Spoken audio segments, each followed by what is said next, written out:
Hello, everybody. Welcome to the Orange Pill Podcast with Max and Stacy. My name is Graham Elwood, and we have Max and Stacy. Say hello, Max. Say hello, Stacy. Hello, everybody. Say hi, Stacy. Hola, todos.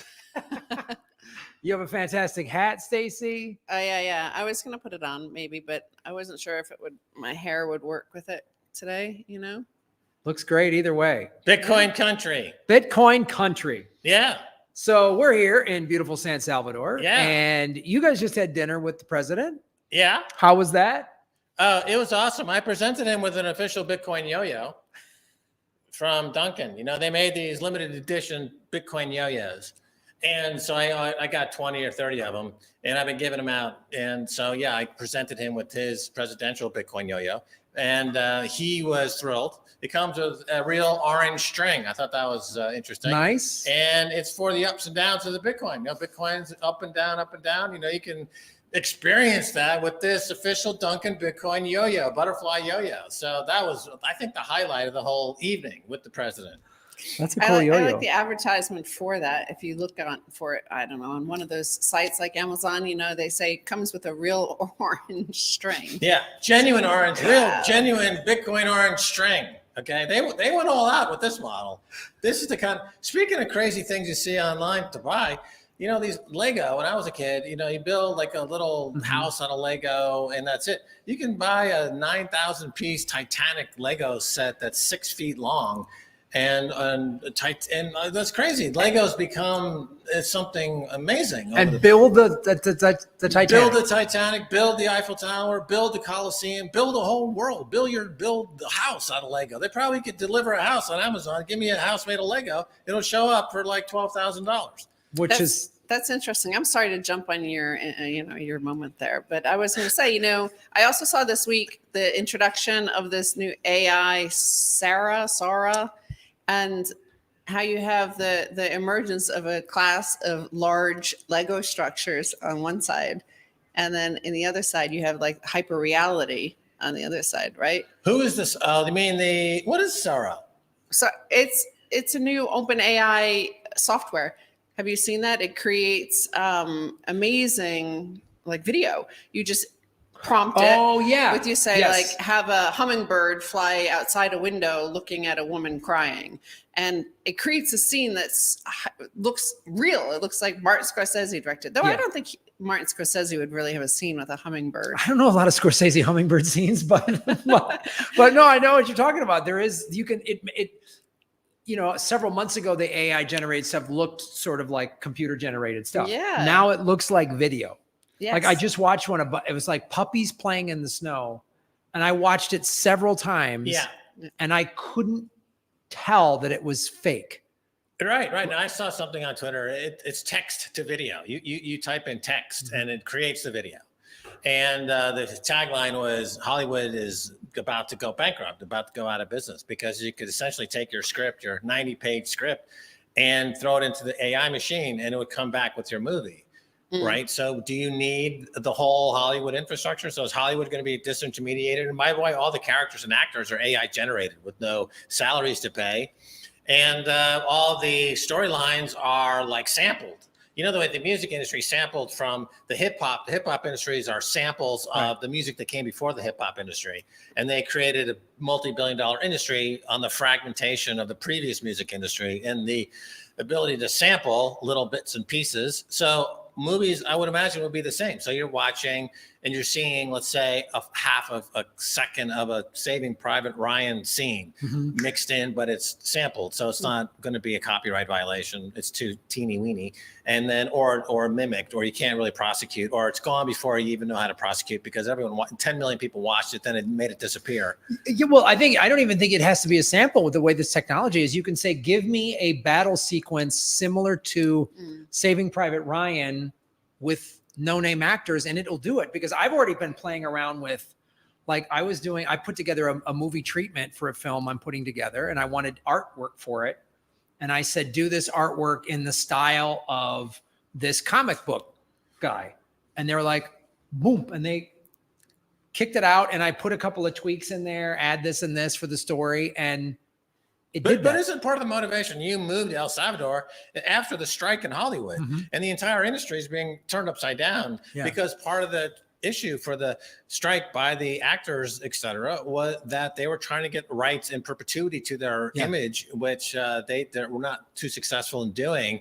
But that'll make the salaries go way, way down. So the place for the new frontier for new opportunities would be here. I think that's part of the reason you're here. Absolutely right. That's absolutely one of the reasons I'm here. I walked the picket line all summer.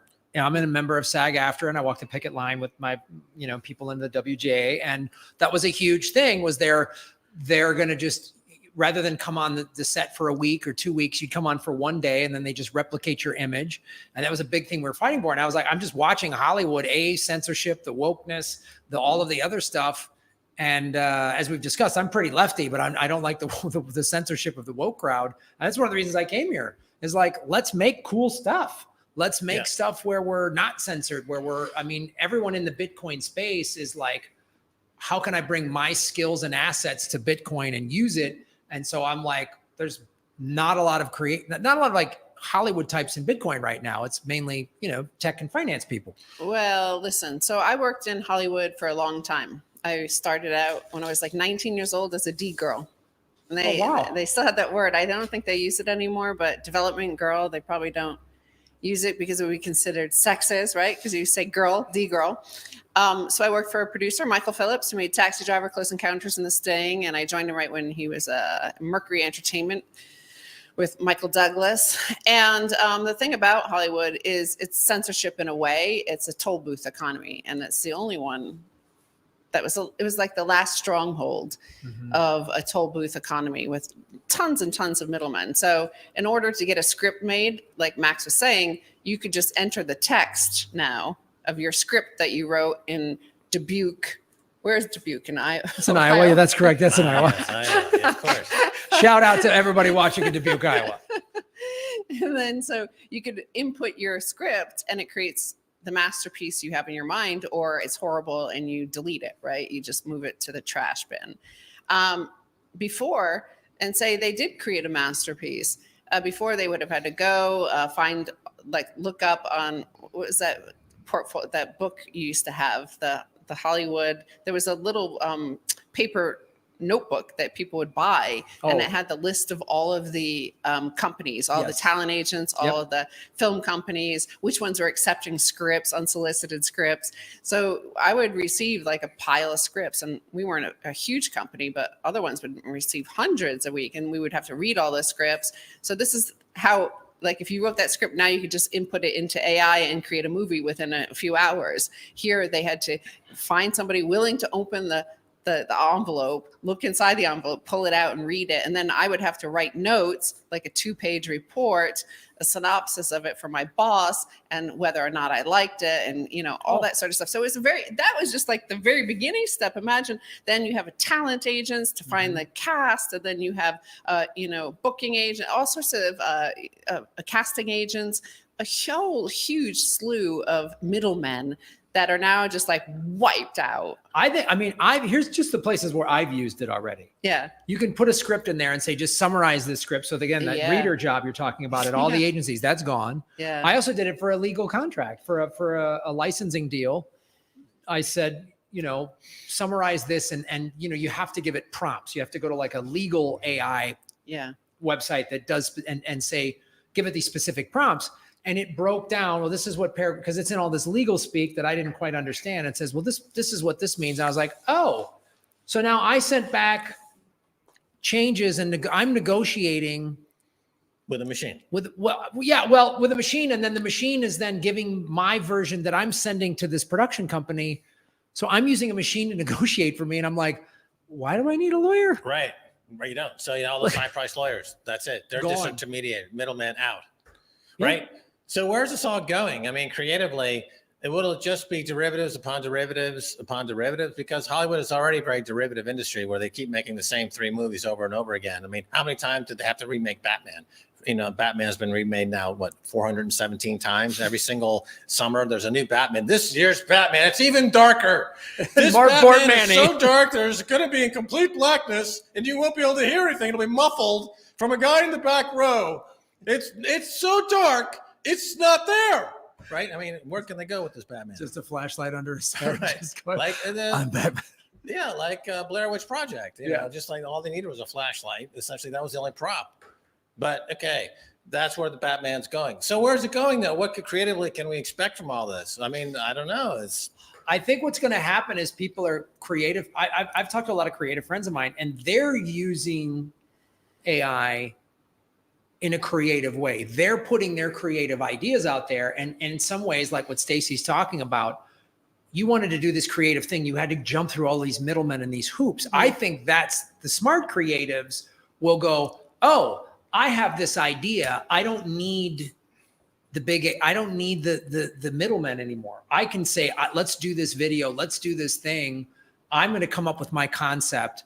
AI is going to do a lot of the work on it. I'll hire some voiceover actors or whatever. And then I don't know. It's really, we're in a bold new world. You get rid of the casting couch. Yeah, that's gone. There's no reason. The agents. I mean, all of these, like you said, it's a whole industry of like 5 layers of middlemen that you could effectively eliminate, which I'm all for, because the gatekeepers in Hollywood are the most frustrating aspect of it. Yeah. What about like the idea of the writer's room? You know, like in the sitcoms and other TV productions and in film productions, you have a group of writers. You have 5 or 6 writers in a room. They're writing collectively.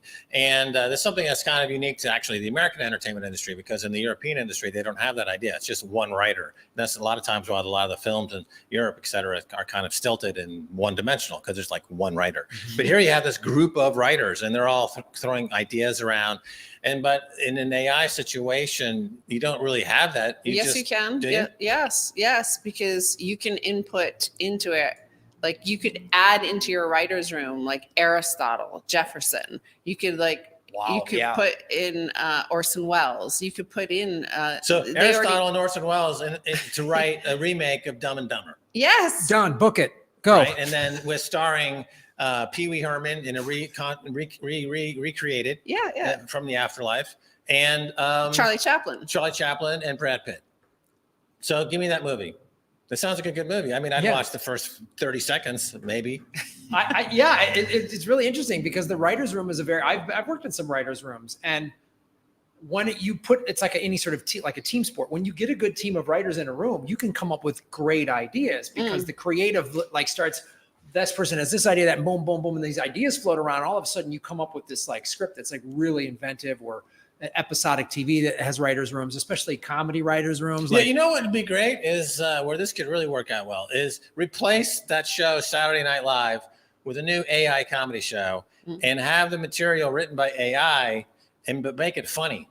Because Saturday Night Live became hugely political. It's political agitprop. It's no longer comedy in the sense that it's what we'd expect a comedy to be. Lorne Michaels is trying to make a political statement, and it's never ever funny anymore, except maybe sporadically. But imagine doing Saturday Night Live where you have like, okay, we're going to put John Belushi in a writer's room with Dan Aykroyd and Dave Chappelle, and it's going to be also George Carlin, and they're going to create sketches for this new AI Saturday Night Live type show.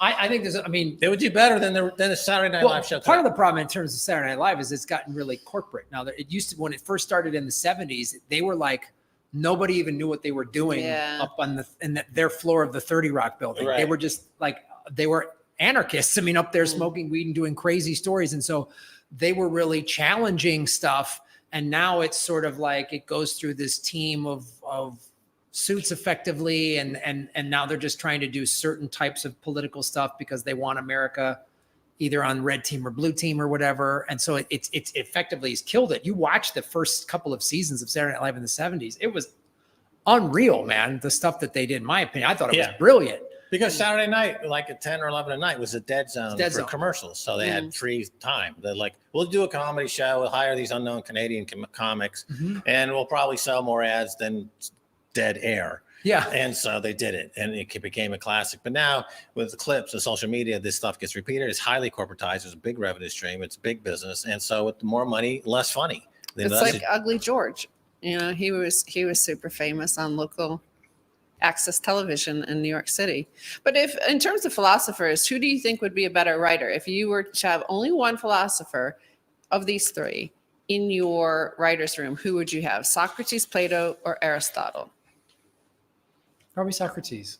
Yeah, I think he was more of an asshole. And usually people in Hollywood and writers especially are assholes. So. He has more of an edge. He has more of I think you want writers that challenge things. Like if I think of classic TV writers like Rod Serling or Patty Chayefsky, Yeah. they always challenge stuff. Yes. And that to me is what Yeah. Socrates seemed to do more of. Yes. Yeah, I think- Aristotle would be the actor. He's I think more Aristotle like would be the a pain in the ass, wouldn't he? the Because he Charlatan. came up with the formula for writing beginning, yeah. middle, and end. So I'd be Yeah. like, you can't do it that way because according to me, and I'm Aristotle, you're not you're obeying the law that I wrote about writing. So when I was at UCLA, I studied screenwriting in one of my courses, and Aristotle's Poetics was all of that we were required to read. And it's, of course, a little pamphlet. And he tells the basic tenets of great storytelling. It's either man versus nature, or man versus himself. Drama is the best. Comedy is not as good. He said, so Well, there you go. That's the guy that started making comics That's- feel like we're at the kids' table. That asshole. That's why I wouldn't want him in a We don't goddamn want him in writer's the room. writers' room. No. Get out, Aristotle, you prick. Because I'll tell you what, Aristotle was the first guy to go, man, I'm probably not that funny, Yeah. so I'm going to shit on comics. We've always been, there's no comedy category at the Oscars. And you know what? Brad Pitt and Meryl Streep, they're fine actors. They can't do what I do. They can't stand on a stage and make No. room for 300 people, strangers laugh. no. They can't. So I need an Oscar. God damn it, you're right. Whereas Socrates, kills himself drinking hemlock. Can't That's get funny. funnier than that. And most comics commit suicide Right? anyway. So I was doing this. So it's Yeah, like I he's mean, an it is funny. That's funny because he did that. He had the choice actually to, he could be expelled, right? Exiled. He could just leave town, and everybody's like, "Get the hell out of town, Socrates. We all hate you." And he's like, "No, I'll take the punishment of hemlock instead." Yeah, and everyone's It's like, such that's a writer- comic. Comics have a very loner, me against the world Yeah. mentality. You have to travel. You and have go to drink the hemlock. You have to drink hemlock every night. You know how many comics I know Yes. have committed suicide? Right. It's a lot. It's And a then lot. there's like a guy in drums like, ba-dum-bum. Yeah, exactly. There's Socrates. All right, fuck you. Drink the hemlock. Ba-dum-bum. I There mean- he goes, ladies and gentlemen. Socrates every Thursday night here at Yuck Yucks in Athens. Or Tommy Cooper Tommy Cooper died. The English comedian. He died on stage. on stage. Uh, People What were a- laughing their asses off in the audience. They thought he was joking because he fell over. on That's the greatest bit ever. What comic would want to go out that way? he went out like a comedian. I Yeah. would.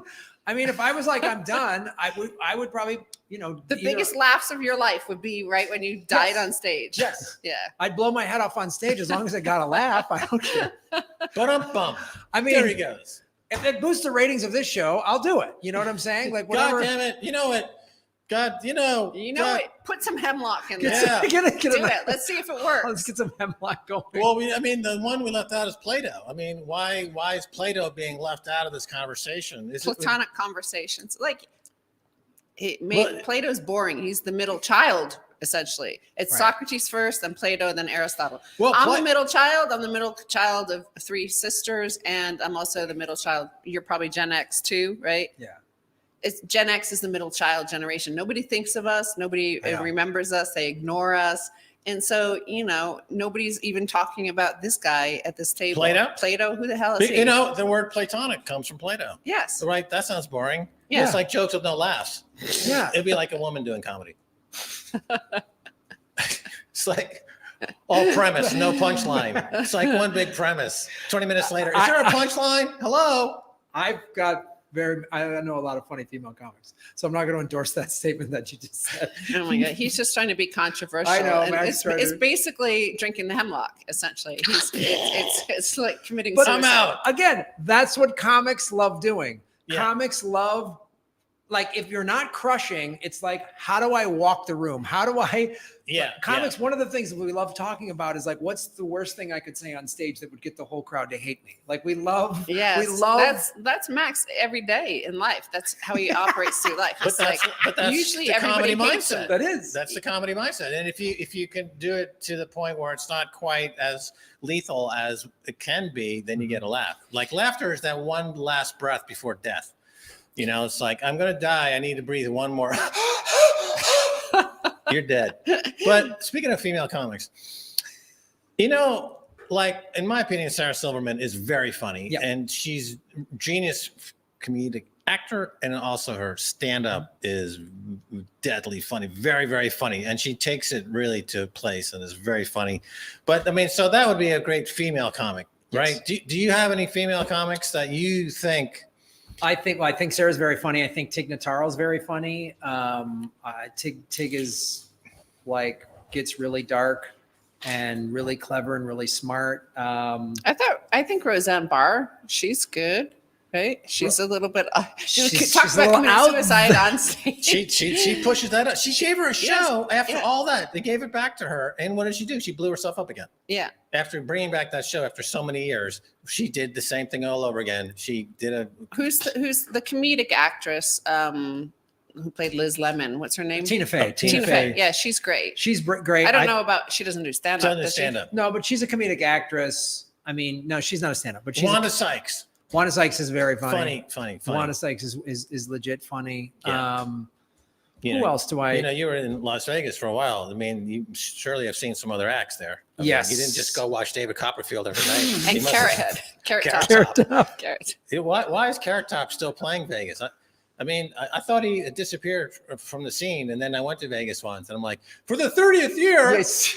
Carrot Top selling out. I'm like, wait, what? Carrot Top is selling out in Vegas? Well, that's the thing is like what happens in Vegas stays in Vegas. Like huge hits there are unknown completely outside. These are people making $1 million a night, and they're like superstars there, and nobody has ever heard of them outside of Vegas. You go there, and they're like, wow, Danny Gans. Yeah, who? Exactly. Who? Danny Gans in the 90s was like this huge act that you never knew who he was unless you went to Vegas and saw his poster everywhere.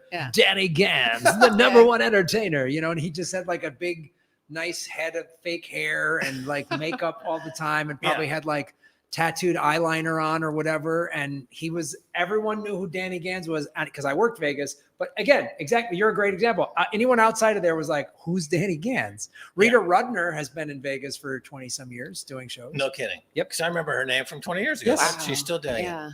Because what happens is if you make any sort of name, and these Vegas casinos, they'll pay really good money. Frank Caliendo was big. He was doing all the shows for the NFL. And then one of the casinos said, here's whatever, 10, 20, I thought you were 30. going to say, here's Johnny. Yes. But no, it wasn't. Frank Rich, the impersonator. Frank Rich is the Rich movie. Little. Rich Little. Rich Little. Frank Rich is the movie critique for the New York Times like 30 years ago. The show you were. He is funny. He's hilarious. When he panned, Star Wars, I was rolling in the aisles. Frank Rich's review of Star Wars, hilarious. Jar Jar Banks. Jar Jar. That was not funny, right? Jar Jar wasn't funny. Why wasn't Jar Jar funny? Jar Jar is when the Star Wars franchise died. Oh, they killed it. That prequel that was awful. That ruined everything. Like everyone was watching this movie, like waiting for the payoff. Like, this is going to get good, better. This is going to get better. I know this is going to get better. I know we're going to see something incredible. And then Jar Jar Binks appears, and it's like, oh fuck, this is a disaster. This is awful. The guy who played that character, though, like there was a guy behind the costume or whatever, and he got like death threats. His family got death threats. Like Star Wars fans are obsessive already, but they were like, "You ruined our franchise. Now we're losers at this Star Wars convention." Everybody's making fun of us. Basically, Jar Jar Banks committed suicide for the franchise. He was the Aristotle of the Star Wars. Socrates. Socrates, right? I'm sorry. He's Socrates of Star Wars. Yeah. Wow. Incredible. Well, we sorted that out, thank God. Okay. Now, I see the title of the show is something about ordinals. Like, well, Max, you wanted to talk bit on about it. You wanted to talk about Max has a comedy bit, I hope. It's kind of like a comedy bit, kind of. It was like because I thought about it when I saw recently people were vandalizing the Mona Lisa in the Louvre. They're throwing soup at the Mona Lisa. And why do they do that? Because the Mona Lisa has been here for 500 years. It's the most viewed piece of art in the world. It'll be here another 500 years. And so if you get a photo of yourself throwing soup at the Mona Lisa, you become somewhat immortal yourself. You're that image of you being vandalizing this priceless work of art will be in the record.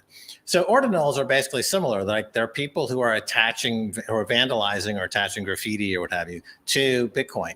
And because Bitcoin's immortal and because Bitcoin is a beautiful piece of art that'll last for the rest of time, they are by association feel like they are somehow sharing in the spotlight of Bitcoin. And also these people who throw soup at the Mona Lisa, they have some kind of cause. Like they say, right. We're protecting the environment, or we're protecting, the right, some activist right. Sure.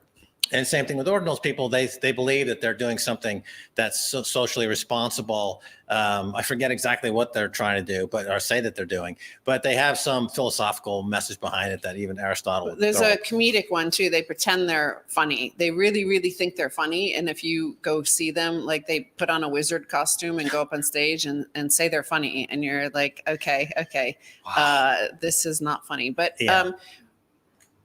Jimmy Song just wrote about this. Yeah. And he compared it to Mastercoin, which, it's just an age-old trick, right?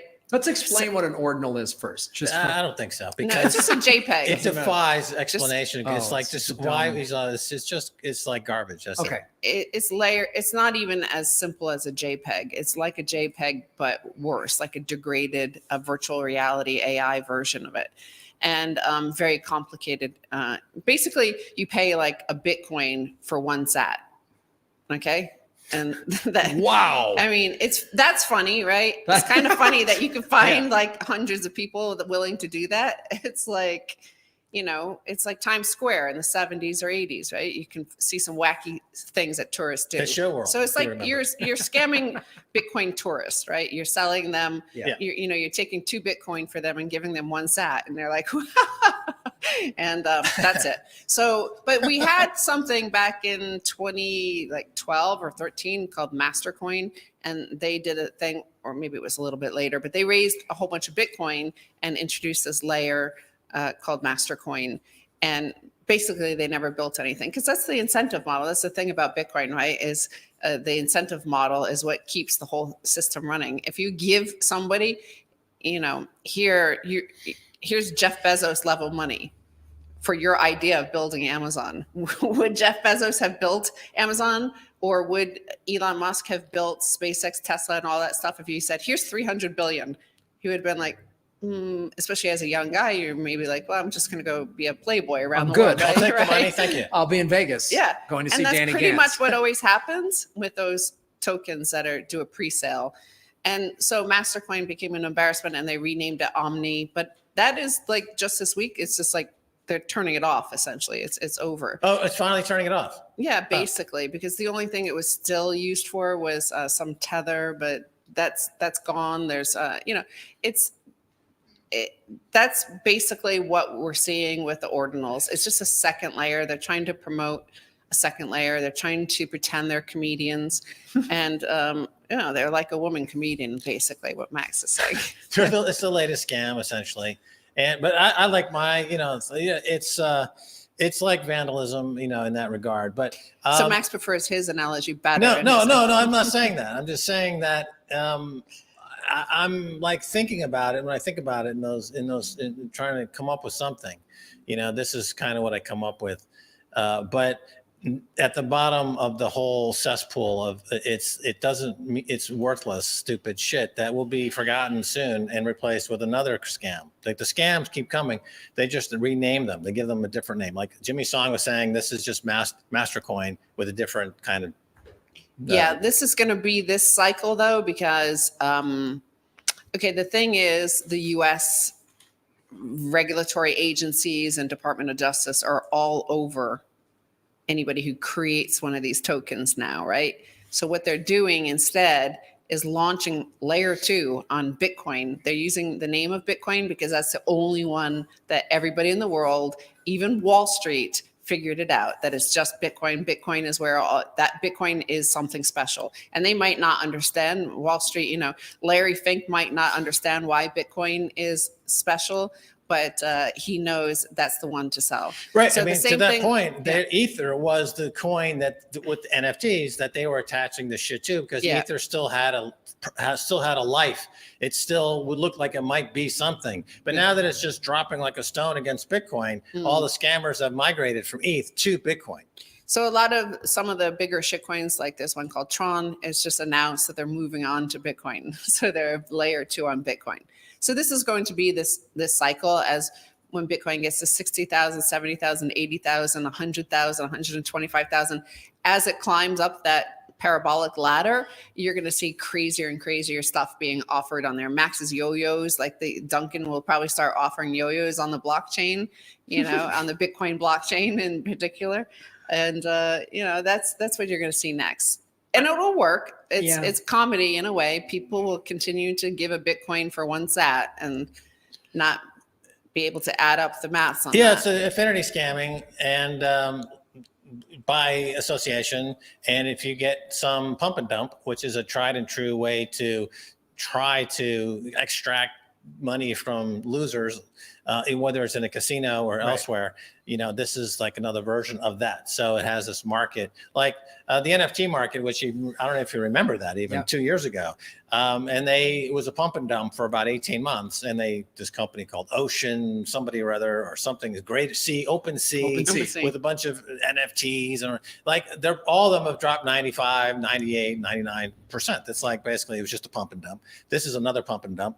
They're trying to affiliate scam Bitcoin, you know, to make it look like there's something, because all these other things are just now, everything against Bitcoin goes to zero, and same thing with Ether. So this is just the latest version of a scam. Yeah, and I think what we're going to see too with the ETFs and everything, and with the price when it gets to 60 and up, I think you're going to have even more people getting into the space, which means more people ripe to get scammed. Yeah.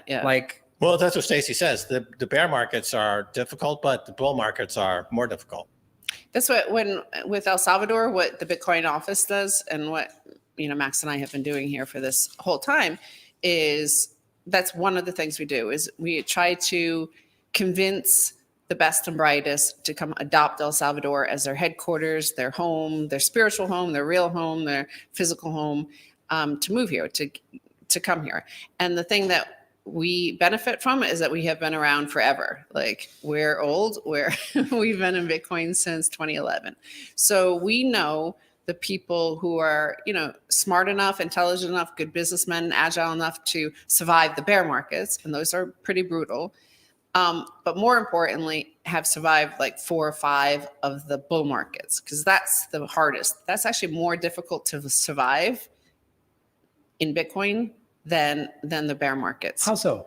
Because if you're a big name, if you are in any of those, you get tempted to be a scammer. Like, you're offered. The 2017 one was pretty crazy. I mean, we received daily 4 or 5 offers to Max. Max was, you know, this is before Saylor and all these big Wall Street names and stuff like that. There weren't that many huge names, famous names in Bitcoin. And Max was certainly super famous back then in terms of, you know, recognition, name recognition. So people were offering like 1,000 ETH or like huge numbers to promote all. And they were really like, you don't have to do a single thing. All we need is your name on our website and a photo of you. And they were offering a lot of money. And we know a lot of people who took that offer, and you know, none of them are around anymore. None of them in Bitcoin space. You know, individually, I guess some could work their way back if they are humble enough and, you know, admit their wrongdoing or whatever. But the higher up you go, whether it's a corporation or certainly a nation state, and that's why we do what we do, is because you can't make that kind of mistake as a nation state, right? Like, you can't get wrecked and humiliated in that sort of fashion.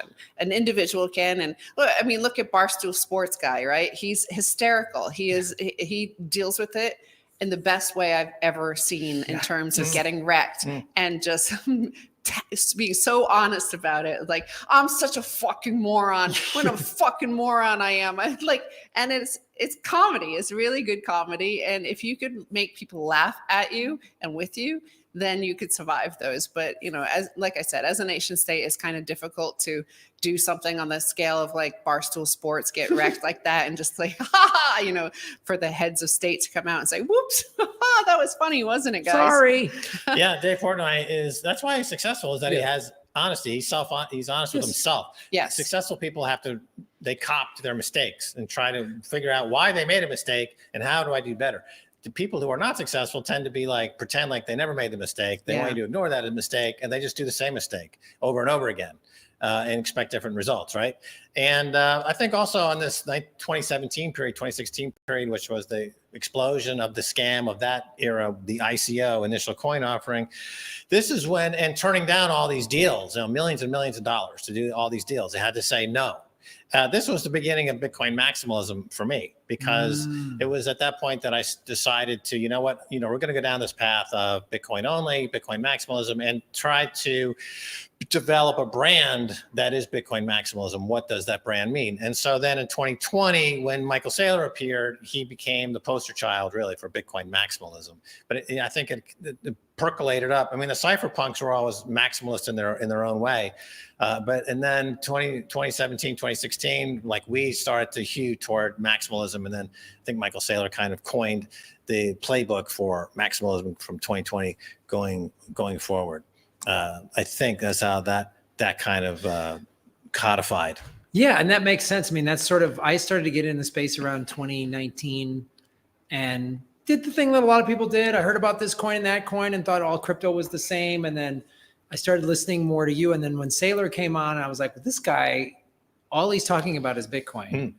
And I was like, And then as I've said before, when the two of you came on my show, which was like April of 2021, 3 years ago, and you were like, everything's a shit coin. I was like, even Ethereum? Come on, that's mean. And you were like, yep. And when you explained to me, because I understand how the government, the two-party system, and the ruling elites and the deep state work, when you said, you said to me, goes, well, Ethereum could be on Amazon servers and the State Department could go shut it down. And I went, because I know how they work. I know how the IMF, like we talked about it. It's centralized. It's centralized, therefore vulnerable. And to Stacy's point about being a nation state here in El Salvador, the maximalism, then into El Salvador, it became natural for the country to adopt a maximalist position as well, because it dovetails perfectly with the president and what he stands for, his idea of economic liberty. And also the calculation was made that Bitcoin maximalism, the benefits far, far outweigh a 10,000 to 1, any possible incremental gain by entertaining any shitcoin whatsoever. Cannot possibly add anything. It's like economic sovereignty, right? You don't have economic sovereignty if you know who the boss is. Vitalik Buterin is there, and Joe Lubin and Ethereum. Solana and all those CEOs and marketing team. Like if those are the boss, right? Those guys are the bosses. So if you could point to the bosses and the marketing team and all of that around a coin, but I mean, I understand. So I understand, like, say Miami got trapped in this whole shitcoin thing, right? There are way more nicer people in shitcoins because they have to be. Like Ted Bundy had to be a nice, charming guy to get women to get into his car at night on campus, right? He had to be nice and charming. Bitcoiners don't need to be charming, and it's a survival mechanism to be toxic. Many species in nature are very toxic. They spew toxic poison like a little puffer fish because they don't want to be eaten, right?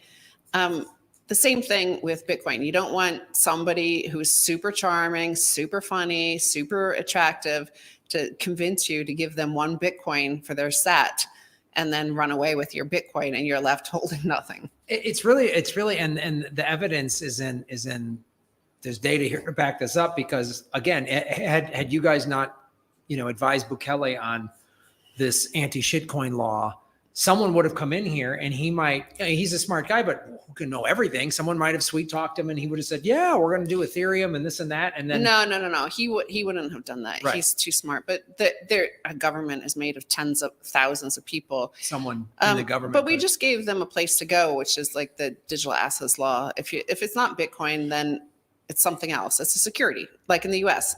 I mean, it's not codified there, but Gary Gensler says it over and over. Bitcoin is a commodity, he calls it, and everything else is a security.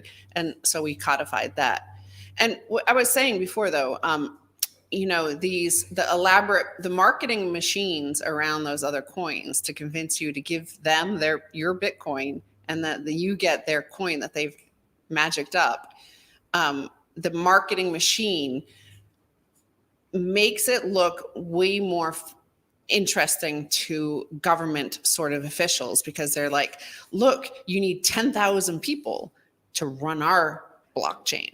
So imagine all the jobs to run this complicated machine. And all you're like, what's the complicated machine about? We don't know, but it's a complicated machine. And we, the owners, the CEOs of this blockchain, we get all the money, but you get to hire 10,000 people as long as and pay them in our token, which costs you nothing, by the way. We'll give some to you and you could hire these people. So it seems like all their marketing terms and all their buzzwords are around like, futuristic, internet, innovation jobs, all sorts of things like that most government officials look at. And Bitcoin's just there. Bitcoin is, and that's difficult to sell to many government officials. Right, because it's not like, again, a lot of the altcoins have some sort of project, and we're going to do this blockchain with these smart contracts or whatever. And it sounds like, I've heard something, wow, this is really cool. They could do all this cool stuff. Yeah. I'm not a tech guy. That sounds great. And then you realize, no, it's a scam. And then you see in the long haul, and again, Bukele's proved this by, when El Salvador's bought all this Bitcoin. Yeah. And I'm sure he received criticism for that. Oh, he's gambling with the people's money when the price came down. And now the price is going back up. It was opposite of gambling. Yeah. If you think about it, Opposite. it was securing it. Yeah. But people didn't understand it. So they thought it was gambling, but he actually did the smartest thing of ensuring this country's financial sovereignty. We were saying this on the show like a week or two ago. In 10, 20 years, the citizens of El Salvador are going to be the richest people in the world. Yes. And you used the operative word there was like you viewed it as tech. They pitch it as tech. And that's the thing that Bitcoin is not tech, really. It's money. Bitcoin is money. And a lot of people get confused about that. When the first tokens first started coming out, before they even did the ICO stuff, like pre-selling, Ethereum started that whole thing.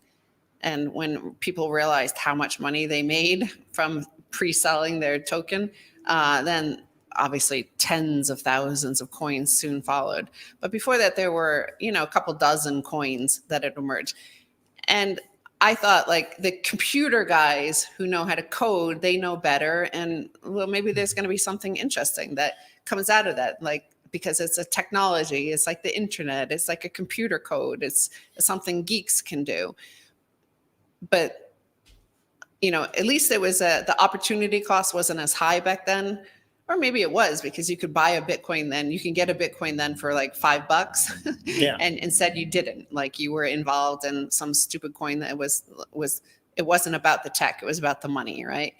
But now it's the scams are way higher and more sophisticated and more targeted at vulnerable people. The staking. Yeah. Well, it was the atmosphere is very silly. You create silly projects and they're silly in their own right, and it's kind of silly. It was Vitalik Buterin who attacked Bitcoin, and said that Ethereum is better.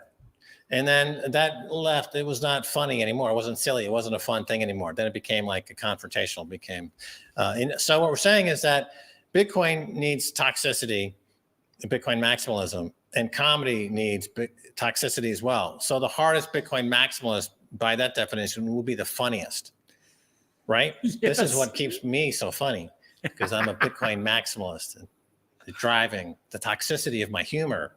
Therefore, it all works out in one Mobius strip, self-reinforcing, hard comedy, hard Bitcoin, hard money. Bitcoin is hard money, right? So the thing for comedy, so this is what,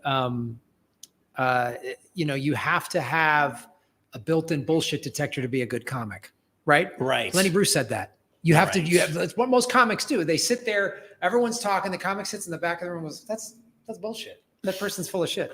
That's what a comic does. We started in school and I was in the back of the classroom going, this is dumb.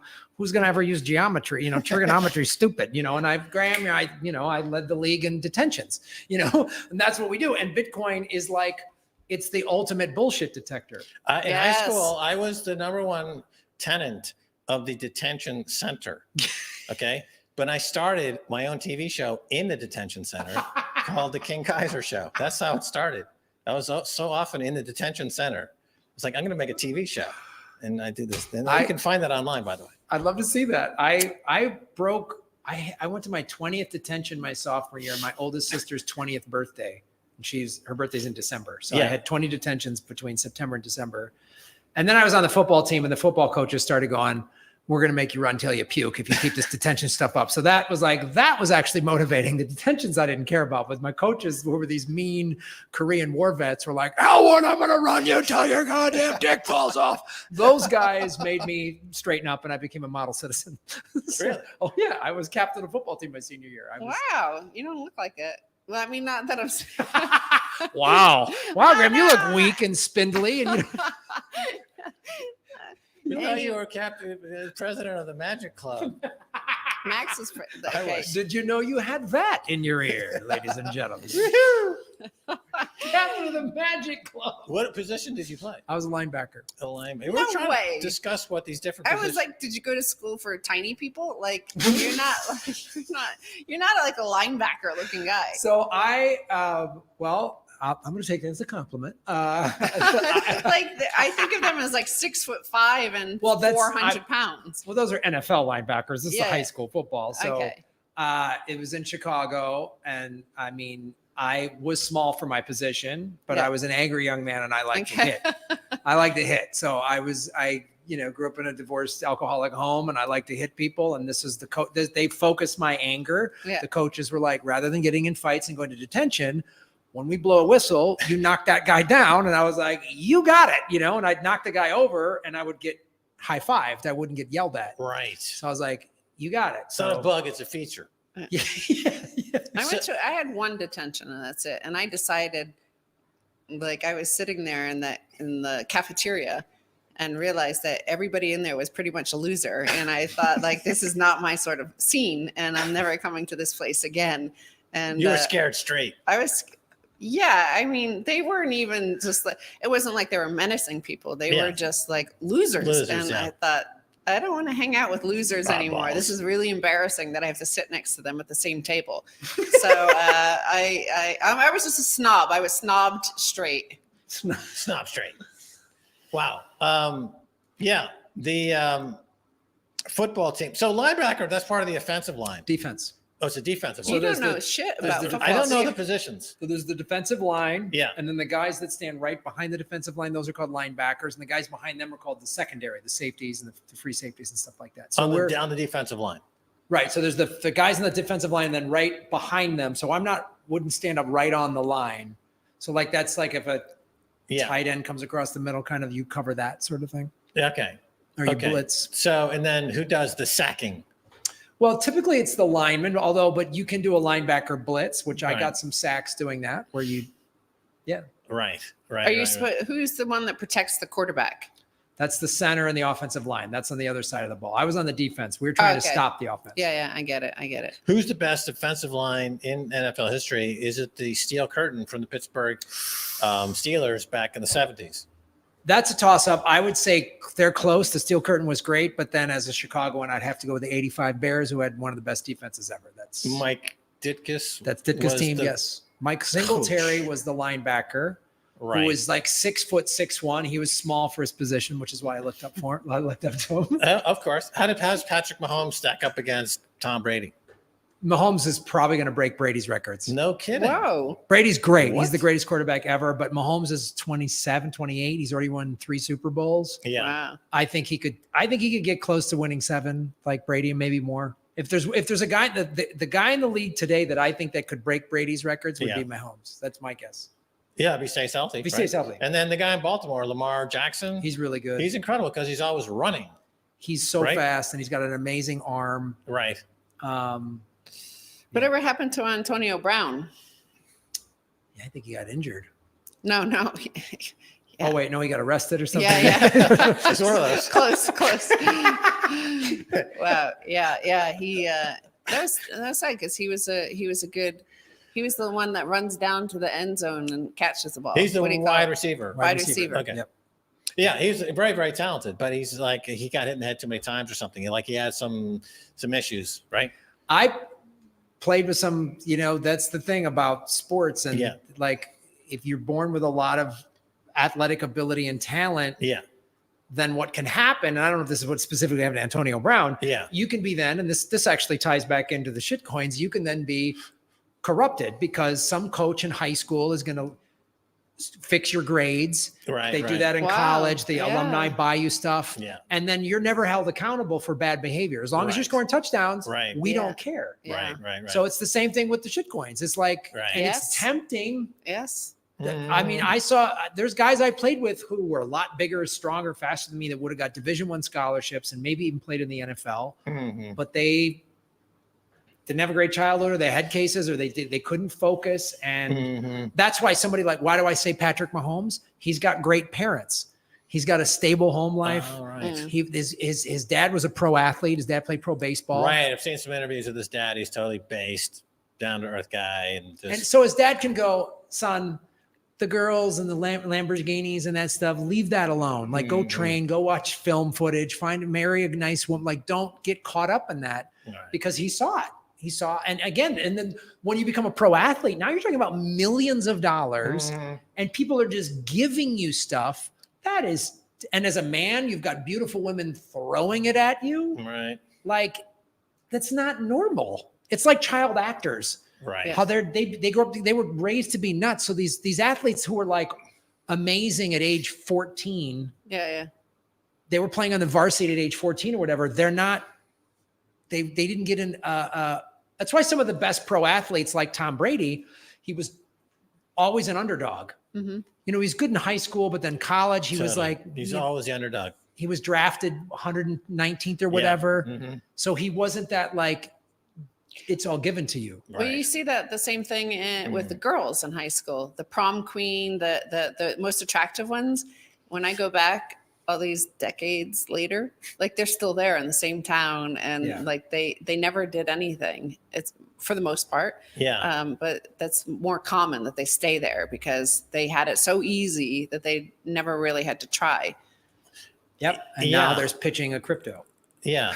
The geeks in high school and the freaks, they went on to do stuff. And because they were the underdogs. Yeah, the underdogs. Yeah. Which is what Bitcoin is. Bitcoin started out as the underdog and now is the king because it's the smartest, best thing. Yeah. And there's no ego because there's nobody there. So how long do we do this show for? We're doing this for 57 minutes. Yeah.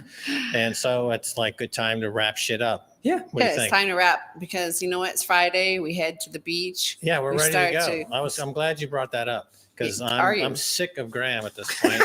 I mean, I can telling high school football stories. High school football stories. How fucking, have we really come to that barrel scraping moment of the show or nothing topical or interesting died can on be stage talked about? Let's all just die together. And Graham's our souls just died. And I'm selling Graham high school football coin. It's a really good shit. Don't say anything like that because these fucking idiots will be out there doing it. Oh god! And then the Silicon Valley VCs will be promoting it by this time next week. It'll be worth $12 billion. And then you'll be to blame. It'll be all your fault. I'm sorry. I'm joking. Okay? Not serious. You can't. Don't do that. These guys have no sense of humor. None. Just remember, the community is made up equally of autists and masochists. That's kind of the whole community. That's it. Anyway, so Are you wrapping it up? I guess we can wrap it up unless there's anything else, any other news you guys want to bring up that people should know of. I know there's some investments coming into the country and stuff like that, or anything that like people should keep their eye out on. Oh yeah, we have so much stuff coming in. 2024 is going to be the year. We have lots of amazing stuff, and it's proof of work, right? Yeah, proof of work. It's proof of work. We've been working our butts off for 2 years, and it's starting to really roll in now, and that's super.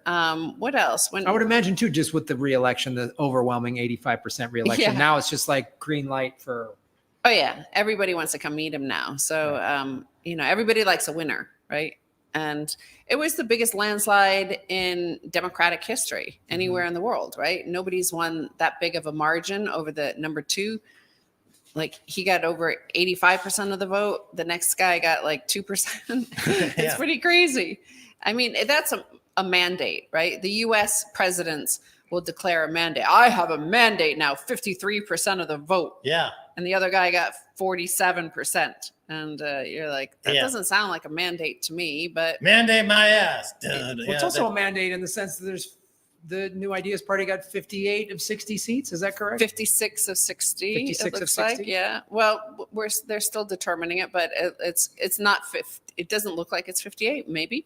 But yeah, I mean, they swept the House too, the Assembly.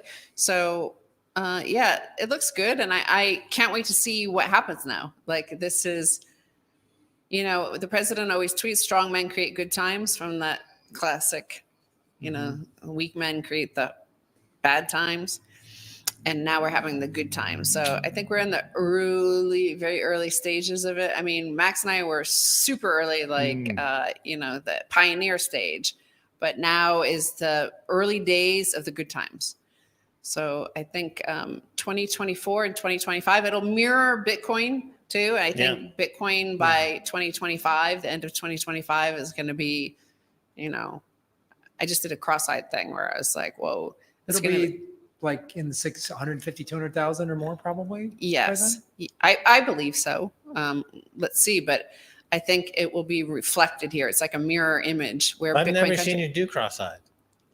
Wow. I've never seen you do that. That's awesome. Wow. You like it? I've never seen I you might do that as my Carrot Top type chick. I'm going to go to Vegas, get $1 million a night. All I'm going to do is like, That's it. The crowd goes nuts. that's it. That's interesting. I never knew that. That's going to be like a screen grab that people are going to post on Twitter, and I'm going to hate it so much. Well, thank you for making me do it like 3 times, encouraging me. Now we have a whole film based on it. This is why you have to be toxic, because some guy is going to convince you to give him 1 Bitcoin for a sat, or tell you to do some more cross-eyed. Oh my God. Well, Graham, we're leaving. we're out. Come on. Folks, that's our show. Thank you so much. I know you guys are going to be traveling, but I'll keep the show going. And, The show must go on. Show must Graham. go on. Orange Pill will continue. We will keep this going. There's going to be more cool stuff. We got next week. We've got some members of government who we're going to be interviewing. We got some people from Me Premier Bitcoin. So it's going to be fantastic. Like, share, subscribe, do all that stuff. All the analytic stuff helps. Make sure you subscribe, hit the bell notification button. We're going live like 3 days a week. And then we're dropping more clips now. There's going to be a whole much more content coming out. So just keep tuning in, keep liking, keep subscribing, and, buy Bitcoin. Thanks.